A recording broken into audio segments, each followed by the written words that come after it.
You're listening to the Future Tech Health Podcast with Richard Jacobs.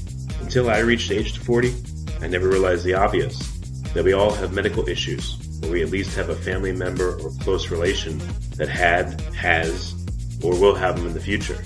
Medicine and biological systems are the final frontier. Until we've conquered death, figured out how life began, cured cancer, and understood our purpose in the universe, there's a heck of a lot to talk about when it comes to our health. Future Tech Health means I'll be covering futuristic topics that are actually already in clinical trials, or even starting to appear on shelves or by prescription, or available for your own use. We dive deep into stem cells, CRISPR-Cas9, the science of sleep, epigenetics, medical testing, cancer, ketogenic diets, stem cells, aging, regenerative medicine, and more. My goal for you, the listener, is to learn from these podcasts. You may very well learn something that may change the course of your life for the better, steer you towards a new career, or give you insight into addressing a serious medical problem. Remember, however, this podcast and its content is informational in nature only.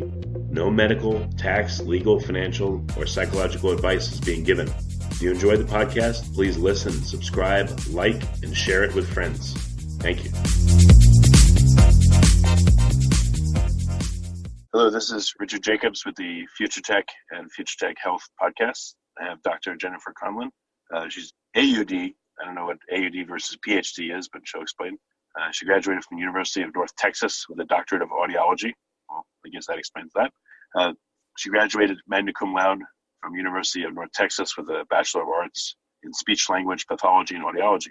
She's a fellow of the American Academy of Audiology and has a bunch of other speech and sound-related accolades. So, Jennifer, thanks for coming. How you doing? Good. Thank you so much for having me. Yeah, what got you interested in speech and sound and hearing and all that many moons ago? Well, I was actually studying geochemistry at a previous time in life, but I am a musician and I have misophonia and tinnitus, and I've had that throughout my life. So while I was a student in geochemistry, I was searching for answers about my misophonia, though at that time I didn't even know it had a name. And then through my searches, I found audiology and I just fell in love. Because of my science background, this field combines physics, engineering, pathology with human emotion and the human experience. And as an empath with a science and music background, it was just a match made in heaven. Yeah, it makes sense. But what is misophonia? And, I always thought tinnitus was tinnitus. I remember the commercials about it like 30 years ago. So I call it tinnitus. But what is that and what's misophonia? I believe either pronunciation of tinnitus is considered correct. Misophonia is thought to be somewhat related to tinnitus. They often occur together.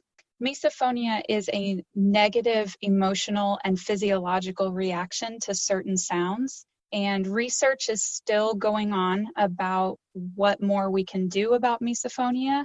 But for any of your listeners out there who have it, my heart goes out to you. It is definitely a struggle. It's thought to be successfully treated with tinnitus retraining therapy, where you desensitize your brain and try to break those negative feedback loops where you hear a sound, you hate that sound, therefore your brain prioritizes that sound and it gets deeper ingrained in your brain. So tinnitus retraining therapy can kind of help break that cycle. Yeah, unfortunately, I have this, but I've also made fun of people that have had this. Like I hate whispering. I don't know, it grates on my nerves.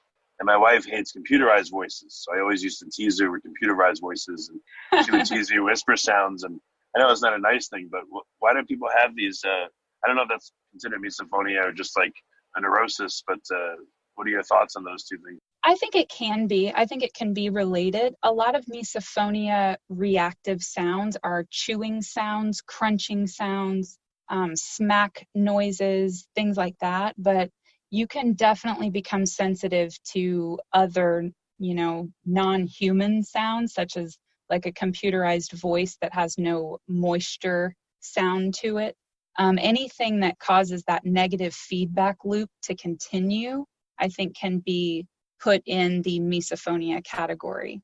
Yeah, it's weird what sounds do that and how they like I said, they grate on your nerves. I don't know. It's just I don't know why people have them, but and unfortunately, like I said, I've done it too. They probably get teased about it a lot, so it makes it worse, I guess. Yes, absolutely. So what's the focus of your work? What kind of people do you work with and help? So our practice is called Love to Hear Again, and we strive to do exactly that. We want to help our patients absolutely love to hear again. We work with some children, but mostly older adults, of all ages, really. I mean, just the adult population. We have people who are getting cochlear implants or other hearing implants, middle ear implants, auditory brainstem implants, or bone conduction. And we work with tinnitus and misophonia and general hearing and balance concerns. So audiologists are doctors of hearing, balance, and any related disorders. We have undergraduate degrees, sometimes in related sciences, but not always. The post-baccalaureate education is a 4-year clinical doctorate in audiology. The last year of that doctorate is a clinical fellowship, which gives the budding audiologist full-time work and full-time hands-on training in the field and can be in the specialty that they're after. So mine was at the VA. So that's where I kind of specialized before I came to Love to Hear Again. So what, I guess starting with tinnitus or tinnitus, I guess I like to call it tinnitus. See, there's the audio component there too. What is that, just a ringing in your ears, or what is it, and how does it happen? Yes, it can be a ringing, more commonly a ringing in the ears, but it can also present as a range of sounds, phantom sounds. It can be a buzzing, a hissing, humming. It can be intermittent, where it comes and goes, or it can be constant. The severity of the tinnitus and the anxiety and negative emotions it causes within the person varies by individual. And again, the prevailing theory behind tinnitus is that negative feedback loop that we talked about with misophonia. But tinnitus can also have a physiological basis. So it can be a sign of other issues. And when you come to see an audiologist, we look for those underlying causes. If it's something that can be medically resolved, that's what we would hope for. Sometimes it can be a tumor in the auditory pathway, and there are tests that we perform that can help pick that up. And sometimes we have people who come in for hearing aids because they have tinnitus, and hearing aids can help with tinnitus. And we look in their ears and find they're just impacted with earwax for some people for years. And then we remove the wax in office and the problem is largely resolved. So those are always wonderful days when we can resolve someone's issue that effectively. Yeah, definitely. So what are some of the ways that tinnitus happens? What causes it? I know you kind of said it, but a lot of times it's after noise-induced hearing loss. So a lot of military personnel and veterans, people who are musicians or go hunting and shooting a lot, any of those high-risk hobbies or professions, those can induce what we call a noise-induced hearing loss. It's thought that when the hair cells in the inner ear become sheared down from noise exposure, the brain knows it should be getting a response from those hair cells with incoming sound, but because the brain is not receiving that response from those hair cells, it's compensating by generating this high frequency tone that just becomes chronic. And then when someone hears that sound and becomes more aware of it, they feel a negative emotion towards it, which further ingrains the brain's response to it, and again, continues that negative feedback loop. Well, why would the brain want to reproduce that sound if it doesn't exist, and what do you do to fix it? And that is the million-dollar question.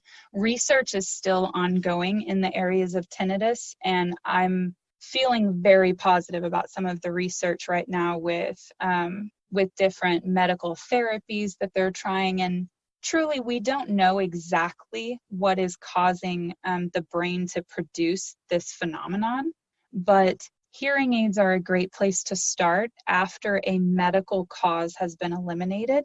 You can receive benefit just by having hearing aids in your ear because it's giving the brain the input that it's lacking. But for some people, they also do well with a masking noise. So that masking noise can be a comforting sound, or it can be tailored to the hearing loss. So if there is a specific area of loss in the patient's audiogram or hearing test results, we can focus that masking noise to fit within a band right in that area that they're lacking. And with the brain getting something else to focus on and getting that proper input, also in combination with meditation, mindfulness exercises, and emotional control, we can try to train the brain to lessen its generation of this phantom sound and optimally stop generating it.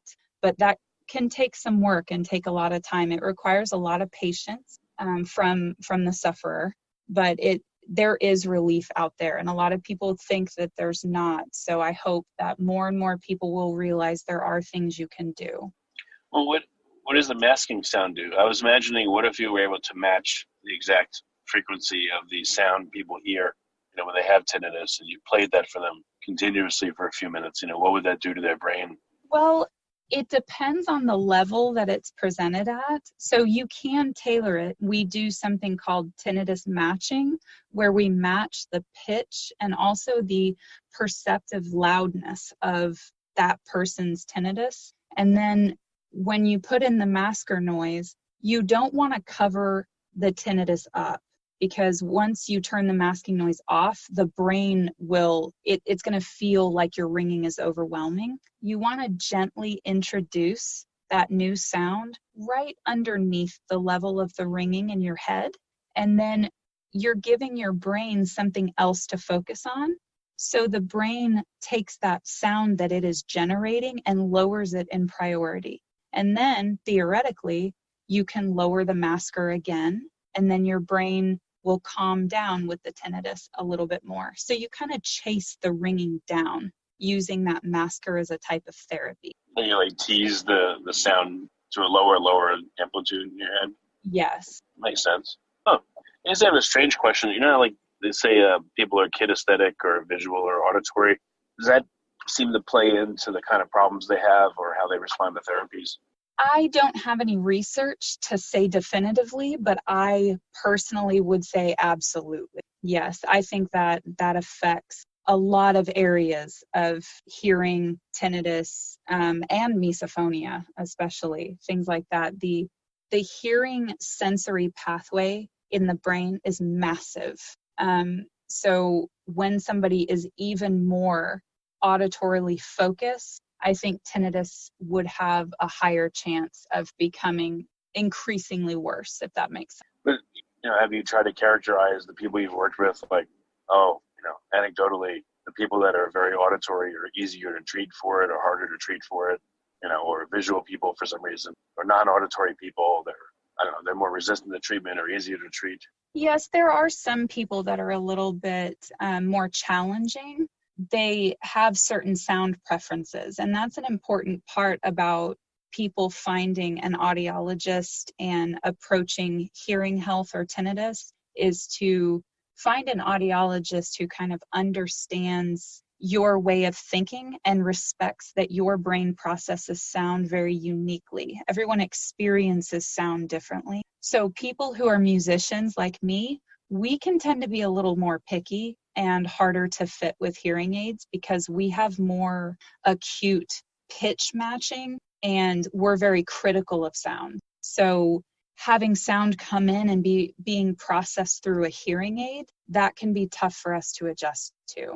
So I would say that musicians especially, who are so in tune to sound and auditory input, they are a special population for treating. It'll be cool if I guess they do have hearing aids that are tuned to improve conversation. And I wonder if they have ones with different settings where if you're going to listen to music, you could change the algorithm of the hearing aid so it's better for music, or if you're going to be in an environment with a lot of ambient noise, that it dampens it more. Yes, absolutely. So that is the entire purpose behind hearing aids, is to lower background noise and improve your speech understanding, make speech clear and audible. And then hearing aids expanded out into music. And I think they have done an amazing job at music processing. So hearing aids are programmed for each individual's hearing loss. And then after that prescription is generated for the person, that's when we go in and we fine tune that programming for that particular patient's preference. Music is a large part of that. Hearing aids have music focused processing in them. They come with music programs, or they can be added onto. However, I find it better to custom make a music program, even building off of the one that is built into the hearing aid. And the reason I like to fine tune those so specifically is because people like their music differently. Some people really like a bass, a nice rounded full sound, and other people like tinnier music with more high frequency focus and much less bass. So I really like to get in there and fine tune.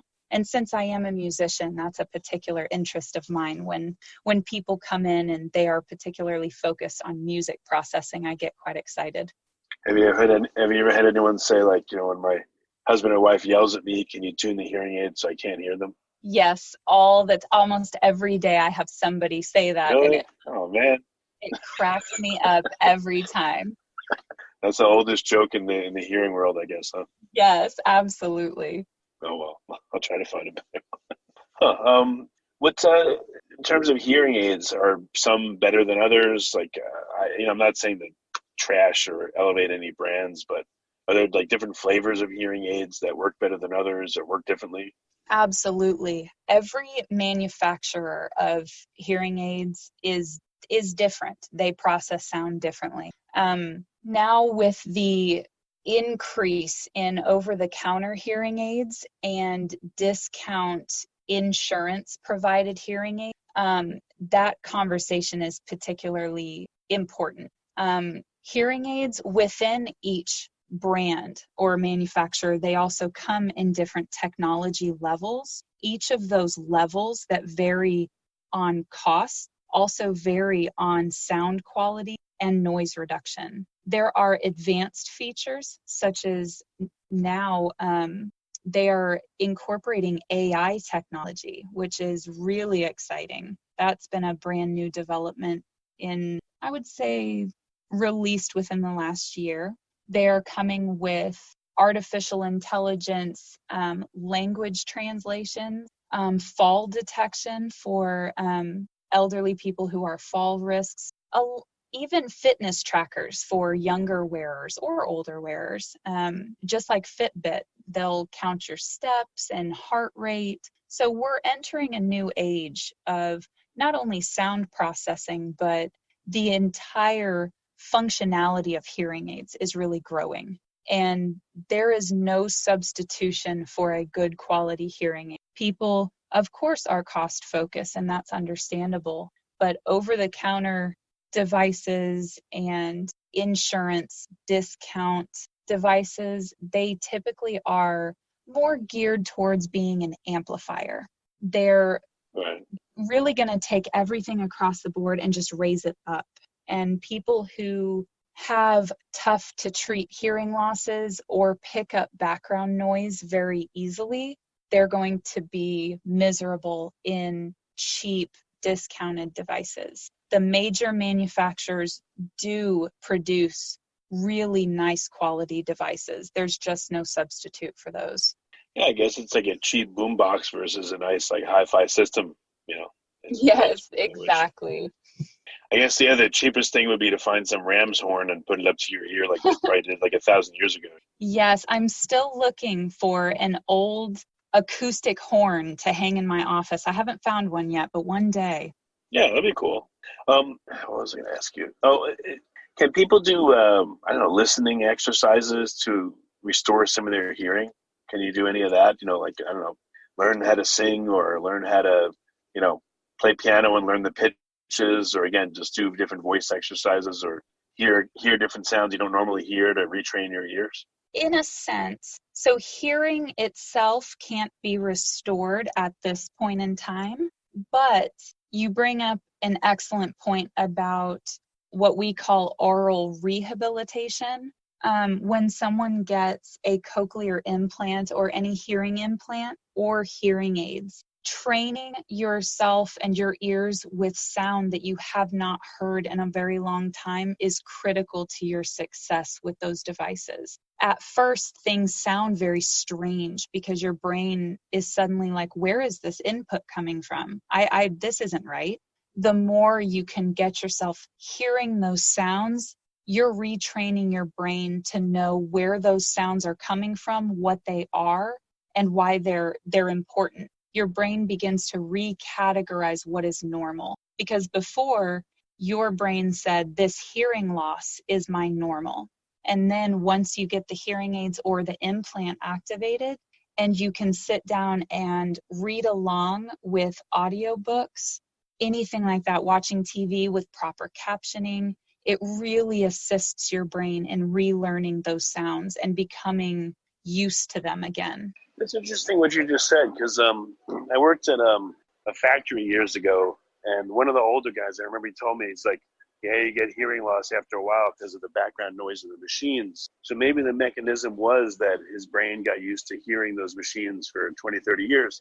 And when he didn't hear them, the brain thought it was normal to hear them. So it manufactured that exact sound in his head. Wow, yeah, that's fascinating. That's like a kind of an acoustic perceptive phenomenon. I've heard that not quite as commonly as other complaints, but those phantom sounds definitely do exist. Yeah, I just wonder if that was maybe the mechanism, but who knows?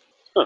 Oh, yeah, that's what I was going to ask you from earlier on. The misophonia, there's certain sounds that people hate and can't tolerate, but at the same time, now there's these videos on YouTube called ASMR, where I guess some people love to hear like crackling or whispering or other weird sounds that other people would hate, and they just, I don't know, it just gives them a chilly feeling or a happy feeling for some reason. Have you tried those? Yes, I was looking into those recently, and I haven't had any profound experiences yet, but I'm still on the hunt for some good, ASMR?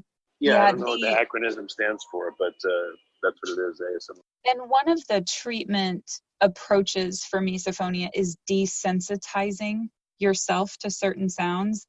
I would caution people who have misophonia to approach that carefully and most likely with a professional, because your emotional reaction is extremely important.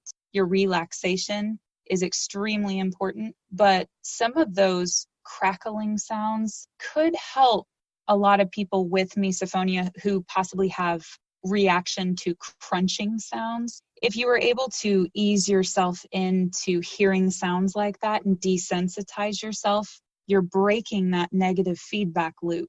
And I think that could be very, very useful. Have you run into anyone that has like super hearing or really unusual hearing that sticks out at you? Yes. There are quite a few people who have hypersensitive hearing. So hyperacusis is sensitivity to loud sound, but often people who have extraordinarily sensitive hearing, they are sometimes categorized with hyperacusis, just having sound sensitivity. We see those patients with thresholds that anything from 25 dBHL to negative 10 dBHL, that's all normal. But I do occasionally have people come through and their thresholds are -5 or -10 across the board, and they have very hypersensitive hearing. Still normal, but I always congratulate them on their very, very sensitive hearing. Well, then again, it could be bad. I know there's some people that have to wear like earphones in order to go anywhere. They can't be around noise. It hurts them. Yes, that is more hyperacusis, and definitely that's a challenge to treat. And ironically, there are many people who have hearing loss who also have hyperacusis, and it's a terrible duo, but they commonly occur together. So it's important that an audiologist is programming accordingly and testing accordingly. We have to make sure we're not putting patients in any situation where sound is painful. So if you're having hearing problems, are there different, like with your eyes as an optometrist, but an ophthalmologist kind of is a higher standard? What are they called in the world of hearing? Like, what are the levels of people you can see, and who is the most skilled? Well, an audiologist is kind of akin to an optometrist. So we handle hearing and the perception of hearing and balance, but we work with otolaryngology, which is ENT physicians. We work hand in hand with them. So the closest to your example, I think, would be the audiologist would be akin to the optometrist, and the otolaryngologist would be akin to the ophthalmologist. So we refer to the ENT physician if we find any signs of an acoustic neuroma or a tumor, an ear infection, anything that needs medications, surgery, or further medical evaluation or treatment. They are our go-to. And then outside of that, we also work with like speech pathologists and neuro-otologists. We have a lot of patients who have suffered strokes. So that becomes an all-around approach. We work with many professionals for that one patient to make sure that we are improving their hearing as well as we can in conjunction with their speech therapy, their medical treatments, etc. How does hearing affect someone's mental state? I've heard for some reason that, I don't know if it's correlative, but people with dementia tend to have hearing loss, or hearing loss leads to dementia faster. Any validity there? Yes, because the sensory pathways for hearing in the brain are so large that when those neural pathways, like any muscle, when they begin to atrophy and decline from not being used, it can increase the risk of global dementia. Aside from that, hearing loss has this spiderweb effect on quality of life, and it is heavily linked to depression, social and familial withdrawal, which will just feed right back into depression when someone becomes isolated. And also, struggling to hear and understand is very exhausting. And because the brain has redefined that as normal, many people don't realize how exhausted they're becoming day to day. And then they get hearing aids or an implant and they're like, oh my gosh, I have more energy. My depression is better. It just has this huge effect on all around health and well-being. Yeah, that's super interesting. Huh. I guess the only experience I can relate maybe is I once went to Honduras for like a week, and I know Spanish pretty well, but I'm not fluent. And in the beginning of the day, I could understand everything. And by nighttime, I was so tired, I was just like, forget it. And I couldn't understand anything. So I wonder how much of it was just the listening was exhausting me. I bet it had something to do with it. I think that's a great example of what someone with hearing loss would be struggling with at the end of the day. Interesting. Okay. And also, the people around the hearing impaired individual have a large impact. Too often, patients come to me and they report that their family members get frustrated with them or begin to yell at them or scold them, when in reality, it's not that they can't hear you. They can't understand you. And that's a huge difference. And when they can't understand you, scolding and yelling isn't going to help, because more often someone with hearing loss will give up. They won't participate in the conversation, or they'll just pretend that they heard you. So I think support and kindness from friends and family is more important than anything. That support system is critical, especially for subsequent depression or dementia risks. Their emotional health begins to suffer. Yeah, it makes sense. I guess I'm kind of experiencing that a little bit when someone speaks and they turn away from me. I can't hear them. So Exactly. I don't know if I'm getting hearing loss but it's frustrating. Yeah, I guess I can't help feeling like if someone speaks really low, that it just agitates me. It's like speak up, I can't hear you, you know? So I guess Yes. maybe I'm And experiencing that very thing. yes, and a lot of times family members will speak to them from another room. And when you have hearing loss, particularly a high frequency hearing loss, which is extremely common, you rely so much on watching someone's mouth in order to understand, even when you don't realize it. Those visual cues are very important. And so speaking to them with your back turned or while chewing or from another room, it's just putting them at an even greater disadvantage. Makes sense. Well, one last question. It's kind of a strange one. Have you ever worked with anyone that has foreign accent syndrome? I saw this on YouTube, and I thought it was like, I couldn't help but think it was funny, but also very sad if it happened to somebody. I don't know if you ever encountered that. I'm not sure I've ever heard of that before. I guess there's some people that they either have trauma or not, and they wake up and they speak with a different accent, and they can't not speak that way. And they hear themselves having spoken before in the way they used to, but they can't replicate it. It's called foreign accent syndrome. I guess I'm sending you to YouTube a lot, it sounds like. Yeah, I heard of that. Like, is that the same thing as when someone has surgery, like dental surgery, and then they wake up with like a Scottish accent? Oh, I didn't know dental surgery. It was some, yeah. I saw something like that, and I was like, I want to wake up with a Scottish accent, as long as it's an accent I like. Well, yeah, exactly. So I just wondered, since you're in the hearing world, if you've ever encountered anyone, or if you know anyone that has ever encountered anyone that has it. I'm sure it's rare, but Yeah, I have never met anyone with that, but if there's anyone out there who has that, who's in my area, please come see me. I would love to talk to you about that. Yeah, and I don't mean to laugh, but it is what it is. It's just very strange that would happen. I'm sure that the person feels awful, but it's strange. They can't, I don't know, they can't go back to the way they were. Yeah, that's sad. I would encourage them to embrace the new accent. People love people with accents. I would say embrace it. Yeah, I think that's a good way to put it. Last question or so. Any relation to vertigo or dizziness and hearing issues? Do you ever encounter that?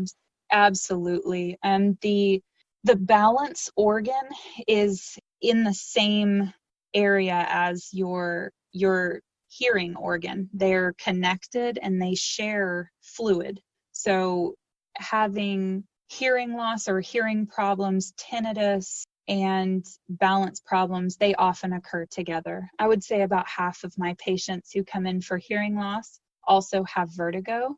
That's extremely common. And we work with physical therapists and occupational therapists as well to address balance concerns and vertigo. And research showed that success and better outcomes from physical therapy for vertigo were found with people once they got hearing aids. Once they were properly fit with hearing aids, their balance was greatly improved. And that's something that really fascinates me. Yeah, that is interesting. I guess, the body is informed by all its senses. All the cells are informed by all our senses. So when one is missing or a part of it's missing, the body probably has to make up for it in other ways somehow. So it strains it, makes it tired, and it's probably not as effective. That's just my speculation. Yes, I completely agree. Well, very good. So what's the best way for people to get in touch, with your office, and then in general, how to find out more about hearing-related issues? Well, we are Love to Hear Again Audiology in Grapevine, Texas. We do have a website, and that is lovetohearagain.com. It is LOVE, the number 2, and then hearagain.com. Our office number is 817-722-6156. And we also have opened up our online appointment scheduling to help patients get an appointment scheduled just anytime, not having to rely on our office hours. And there's so much out there about hearing and hearing loss. The ASHA website, American Speech Language Hearing Association, has wonderful resources, as well as the American Academy of Audiology website. And I would encourage everyone, if they think they have a hearing loss, they're putting it off, or they think, I'll wait until it gets worse, please go see an audiologist. We are your friends. And find an audiologist that you like, that you feel listened to, You feel cared for. You're not just another patient. And that's what we value here. That's how we treat our patients, like they are family to us. We will stay late for them. We will do house calls if they have suffered an injury. We love our patients here. And I hope for anyone out there listening that they find an audiologist who cares for them the same way, because hearing is so important and quality of life is so important, and everyone deserves to have good hearing and a great quality of life. That's great. Well, Jennifer, thanks so much for coming. I really appreciate it. Thank you so much. I had a great time talking with you.